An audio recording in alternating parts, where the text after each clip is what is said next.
কিন্তু যেই ব্যক্তি তার ফিরে আসার সিদ্ধান্ত নিজে নিতে পারেন না, তিনি দেশ শাসনের সিদ্ধান্ত কি করে নেবেন ভবিষ্যতে?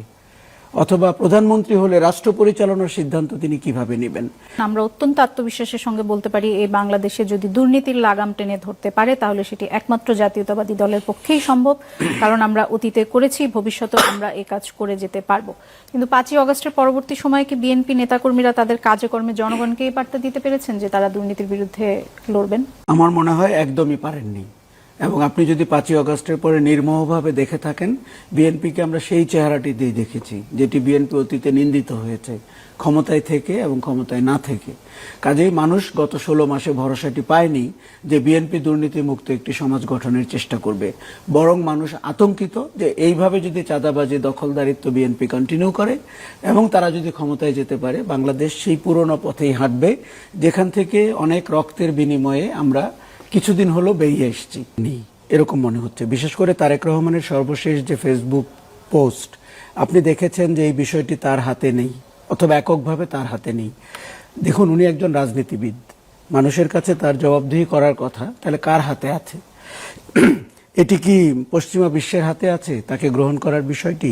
এটি কি ভারতের কোনো ভূমিকা আছে, নাকি বাংলাদেশের অভ্যন্তরীণ নিরাপত্তার ঝুঁকিটা তাকে আটকে রেখেছে, নাকি উনি রাজনৈতিক আশ্রয় চেয়েছেন ওই দেশে এবং সেই টার্মস অ্যান্ড কন্ডিশনস অনুযায়ী তাকে কিছু করতে হচ্ছে? এখন বিএনপির একটা বড় দায়িত্ব ছিল তাদের নেতার অবস্থা বুঝে বাংলাদেশের জনগণকে অবহিত করা যে উনি কেন ফিরছেন না। দেখুন, তার জন্য বাড়ি খোঁজা হচ্ছে, গাড়ি কেনা হচ্ছে, নিরাপত্তার সরঞ্জাম তৈরি হচ্ছে। এরপরে তো মানুষের একটা প্রত্যাশা হচ্ছে উনি যে কোনো দিন আসবেন। তার মায়ের যে অসুস্থতা, বেগম খালেদা জিয়ার, এটি ছিল চূড়ান্ত মুহূর্ত যে তিনি সমস্ত প্রতিবন্ধকতা দূর করে দেশে আসবেন। কিন্তু সেই ক্ষেত্রে আমরা দেখলাম যে খালেদা জিয়াকে লন্ডনে নিয়ে যাওয়ার কথা হচ্ছে, তিনি কিন্তু ঢাকায় আসছেন না। এখন আমি বলবো ব্যর্থতাটা বিএনপির এবং তারেক রহমানের নিজেরই। কেননা তাকে পরিষ্কার করতে হবে জনগণের কাছে। তো দেখুন, রাজনীতিবিদ হতে হলে, প্রধানমন্ত্রী হতে হলে আপনাকে পরিষ্কার হতে হবে আপনার অবস্থান কি।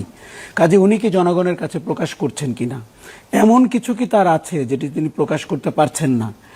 এখন একটু শুনতে খারাপ লাগবে, কিন্তু যেই ব্যক্তি তার ফিরে আসার সিদ্ধান্ত নিজে নিতে পারেন না, তিনি দেশ শাসনের সিদ্ধান্ত কি করে নেবেন ভবিষ্যতে? অথবা প্রধানমন্ত্রী হলে রাষ্ট্র পরিচালনার সিদ্ধান্ত তিনি কিভাবে নেবেন? এই প্রশ্ন কিন্তু মানুষের মনে উঠেছে।